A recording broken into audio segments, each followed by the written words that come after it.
Hey, this is Joe Leagers, author of the Mindbridge trilogy, sitting here in my car, which is the only quiet space I could find this week to record these little snippets for my virtual release day video.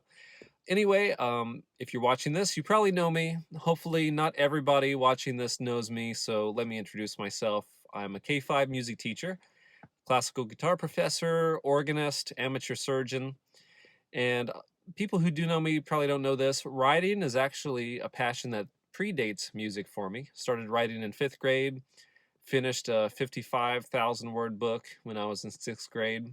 Kind of got out of it for a while as I discovered music, but it's been just great rediscovering this passion as an adult. It makes me feel like a kid in the best possible way. Marin Casey's 14th birthday didn't go quite as planned. One minute, she's hanging out at the Mother Tech headquarters, her family's artificial intelligence company in Indianapolis, and the next, she's trapped in the body of a girl from a universe known as Gaia. This new world is in the midst of a civil war with a group of violent, teleporting nomads. And as Marin dives into the history of Gaia, she discovers some unsettling truths about herself and her family. Kaya Monhegan's 14th cycle day didn't go quite as planned. One minute, she's hiding in the woods on Monhegan Island trying to awaken her newfound telepathic powers, and the next, she finds herself trapped in the body of a girl from a universe known as Earth. This new world is full of technological marvels, deceitful people, and a secret shared history with Gaia that makes it the absolute most dangerous place for Kaya to be. Marin needs to survive in a place where her intellect does her little good. Kaya needs to get back to her own body before the chaos on Gaia leaves her no home to return to. They both feel scared and isolated, but Marin and Kaya have never really been alone.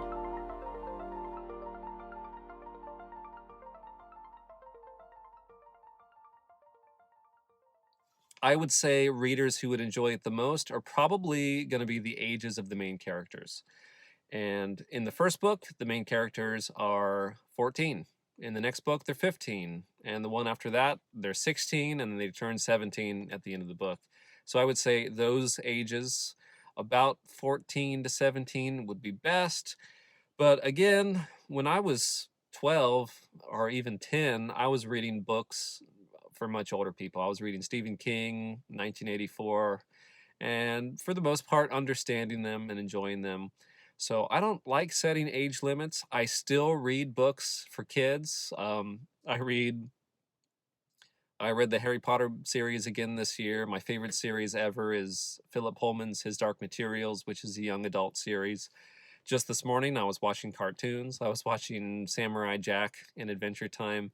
So again, if you think this book sounds interesting, don't let any kind of age limit guide you with whether or not you should read it. I don't dumb things down. I don't believe in dumbing things down for kids. The emotions and situations I treat as real as possible.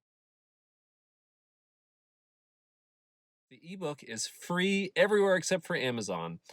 Amazon only allows free books if you sign a blood oath and swear to only sell with them, which I don't want to do.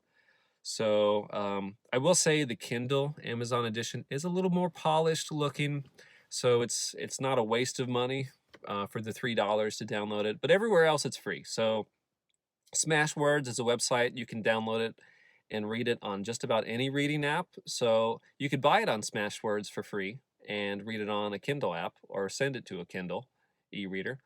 Barnes & Noble, it's free. Scribed, if you subscribe to the Scribed app, you can read it for free or listen to the audiobook for free on Scribed as well. Apple iBooks, it's free. So I wish I could reach through this camera right now and shake you and yell in your face, it's free, get it.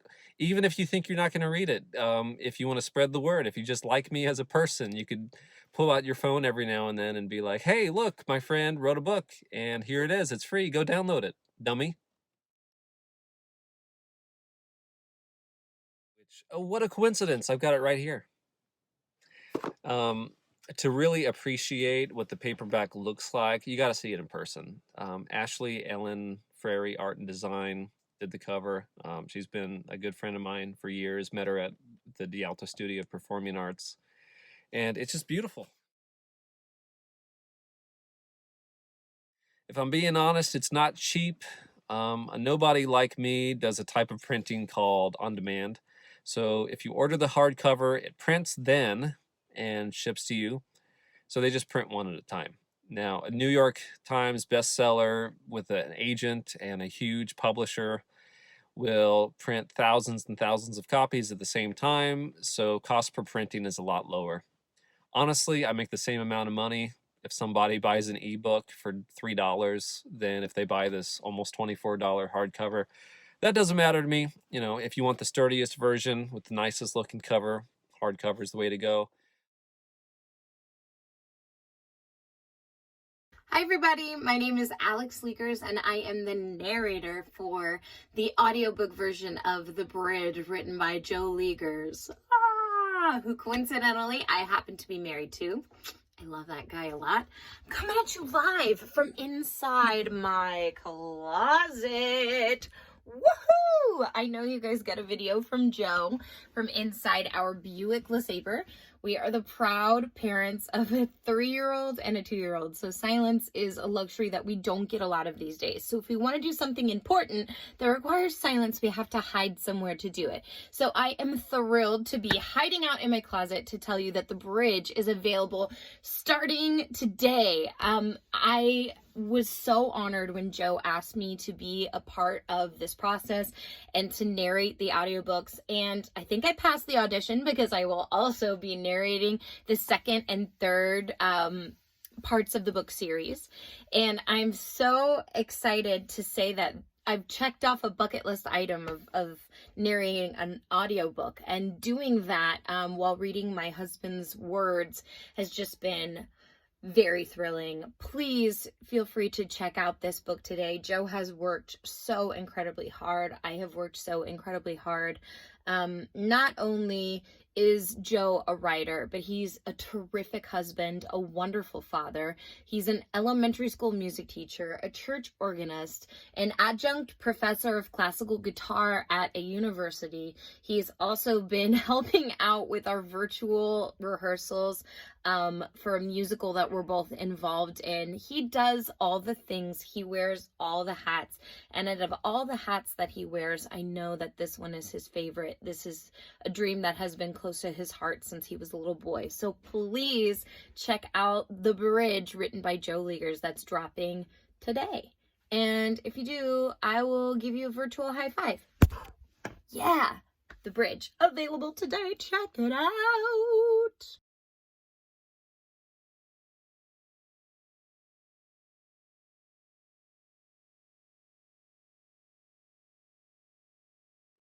I would love to hit readers over the head with messages and themes and morals and takeaways, stuff like that, but I resist the urge as much as possible.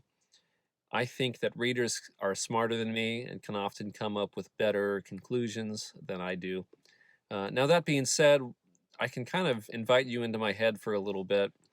What was it like to write a young adult series during a pandemic and during various assorted political messes, not only here, but around the world? It was weird.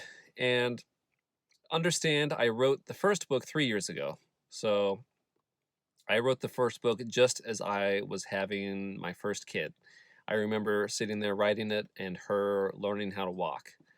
And I finished the series, or mostly, I mean, it's hard to say when you're really done, but I was writing the third book during the pandemic, and when a lot of these political things were reaching what felt like a climax, and it was just weird. You won't understand some of this until the last book comes out next May, but a major theme of the series is past, present, and future. First book is about dealing with your past. Second book is about the present, about sort of becoming yourself, becoming the person you want to be. And the third book is about the future. So I'm writing the third book when I don't know what my future is going to look like. Now, I don't have any tragic story any different than anyone else in the pandemic. You know, it's not like I lived through a hurricane or something like that. But it was strange. I remember playing guitar in the pit for a musical about a year ago, last March. And the director comes out during the last rehearsal on stage and he goes, "Stop," mid scene. And he's like, "Musical's canceled. We can't have more than 200 people in the audience. So, you know, who knows? Maybe we'll do it in a few months." And of course, that didn't happen. And I remember sitting there eating with the other musicians before I was about to leave and just thinking, what's going to happen now? Am I going to have school next week? Are my kids going to go to preschool next year? And the answer to almost all of those questions were no. We had just cast a musical at my school and it disappeared, never came back. Just so many things like that. So to be writing a book where the major theme is the future, how do you shape a future that you want to live in, was eerie. It literally gave me heart palpitations sometimes.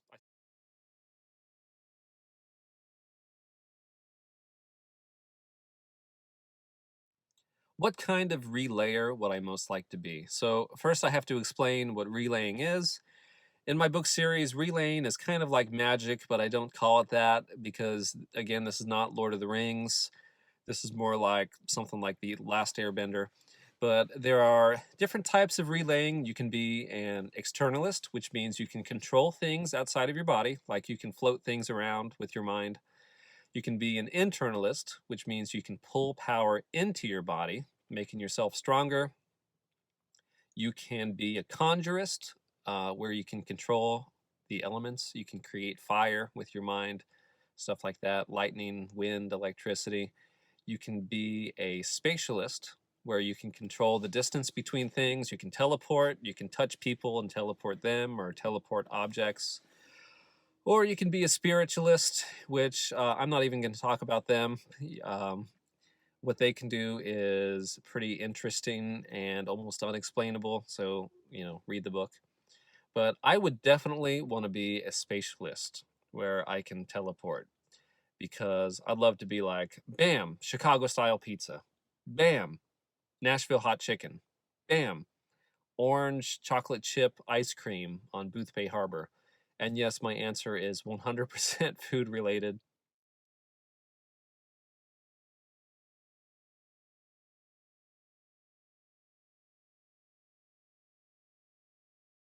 You know, Max is everyone's favorite character. And I say that literally, not figuratively. So I ask early readers, who's your favorite character? And 100%, I'm pretty sure, said Max. Which is great because I was worried that characters would think he was annoying or they would think, oh, he's just the typical comic relief type character. Basically, he is a collection of nanobots that takes the shape of a foot high, featureless human figure. But the interesting thing is, he grew up alongside one of the other main characters. So he's basically a 14-year-old kid, um, just with a connection to the internet. And he is kind of more, surprisingly, more human than any other character in the book. So people love him, which I'm so happy about. But the first piece of fan art, and only so far, that I've gotten is as soon as my brother finished the audiobook, he drew Max on a 3D painting app or something like that on his phone and sent it to me. So, you know, keep in mind, he just did it with one finger on his phone, but it's turned out really cool. And I think it does give you an idea of what Max would kind of look like, this featureless chrome thing. So here it is, used without permission, of course. Max Casey.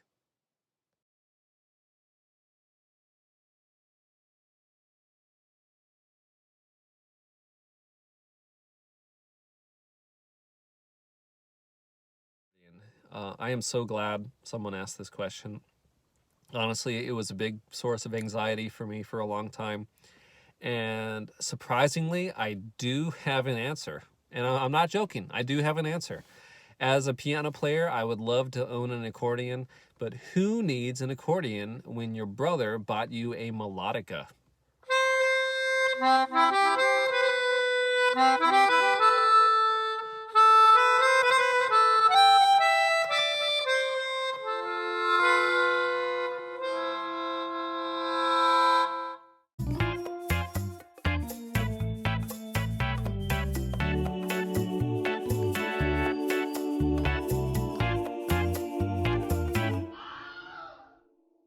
What are some things you can do to help an indie author such as myself? Honestly, this might never be a job for me, and that's okay because I don't need your money. I like my jobs. I like being a teacher. I like being an organist, a classical guitar professor. The amateur surgery doesn't pay very well, but I like that too. So I don't have an agent. I don't have a massive team of marketers and a huge publisher. So if I want anyone other than my wife to read my book, I do need some help. Um, it's hard to be a one-man marketing team. So a lot of the things you can do to help me are totally free. And if I'm being honest, they actually help almost more than buying one of my books. You could send me $20 right now, and it wouldn't be as valuable as some of these things. So here we go, brought to you by Sad Desperation. 3 things that you can do to help me or really any independent author.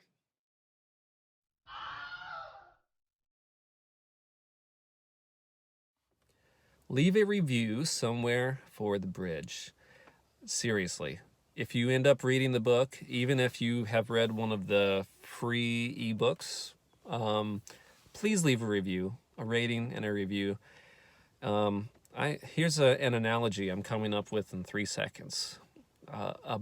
Writing a book is like finding this baby bird and nursing it back to health and then releasing it into the wild. And every day you wonder, is it still alive? Is it doing okay? Getting a review is like that bird comes back to visit you. And even if it pokes your eyes out, at least you know it's alive. So even a bad review is good. It gets the conversation going. Maybe it suggests some valid things that I need to work on as a writer. And another thing is if you're browsing books online and you see a book that has one review that's obviously from the writer's mom, that can raise a red flag for a lot of people. If you think about psychology, people are interested in crowds. You see a crowd gathering and you kind of get sucked into it. If I can get more than 100 reviews for my book, people would click on it and they wouldn't think, oh, look, some nobody wrote a book. It would look almost like a real book. So please leave a review. Amazon, Goodreads, Barnes & Noble, Smashwords, Audible, wherever,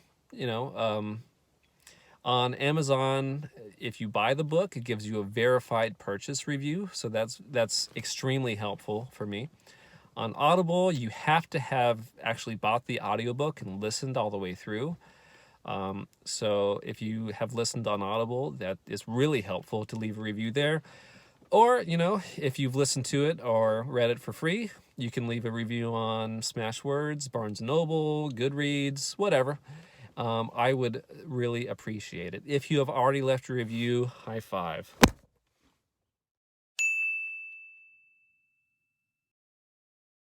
One of my biggest goals this year is to be in as many libraries as possible, especially with my digital content. Now, it would be nice to have my hardcover book in libraries and it's available, but the great thing about digital content is it's immortal. A lot of times libraries have to clear off their shelves with things that aren't being checked out very often, but that's not really the case for ebooks or audiobooks. So go to your library's website, look for some kind of form like suggest a purchase or suggest a book for the library, and suggest mine. And even if you're not thinking about going to the library and checking it out, maybe you know some young people or other fans of young adult books who would. So that would be extremely helpful. Now, I'm going to be contacting libraries, but honestly, they care more about their members. So if you're a member of a library, then ask them to carry my book. I would really appreciate it. join my mailing list. And nobody is more surprised at me at how effective email is with just communicating. So every book I've read, and I've read a lot, I've been spending almost a whole year reading about how to market books. Not because I want to make a lot of money, but I've put so much work into the series, and I would love just people to know it exists. That's my goal. People to know my book exists. And communication is surprisingly, amazingly difficult online. There are all these things kind of put in place to make you spend money at just even reaching the people who want to be reached. Not even spamming people, just people who want to see your stuff, just being able to communicate with them. So like Facebook, for example, if I post something, Facebook will let about 10%, maybe 15%, or maybe even less, depending on the type of content. They'll only let that amount of people see it. So if I post the same thing on my personal page, I think everybody sees it, all my friends, unless they've unfriended me or blocked me or whatever. So the reason social media does this is to get you to spend money on boosting content, which is fine. I'm treating this like a real thing at this point. But email, I send it an email. If you want to read it, you open it. It's that simple. So here's what I use my mailing list for, first of all. If I'm looking for advanced readers to read my books early for free, let me know what they think, then I do my email list. That's where I do that. If all of a sudden my book goes on sale early, I let my mailing list know first, because I just know they'll see it. Unlike Facebook, I could make this big announcement and 10% of people would see it. So I'd rather announce these things on my mailing list. It is not spam. I take song requests and I record these songs, send them out to my mailing list. I have them ask me questions. I talk back and forth. I've connected with people I haven't talked to in years, or, friends of friends who it turns out I have a lot in common with. It's been surprisingly a great thing. So please join my mailing list. If you made it this far in the video, I will put the link down in the description. Just for being on my list, I stick all the emails on this, it's called Wheel of Names, every month, and I spin it, and whatever email comes up, they get something. Maybe an Amazon gift card, merchandise from my illustrator, a free book. This month, I'm giving out a hardcover book, which I will raffle or do the drawing like right now. Watching this wheel spin is just always so satisfying. Again, if you want to get in on this, please join my mailing list. I do this every month. And here it comes. Okay, great. This person has been super supportive of me and my books. So I'm excited. I will send them a hardcover book. And everybody, thanks for watching.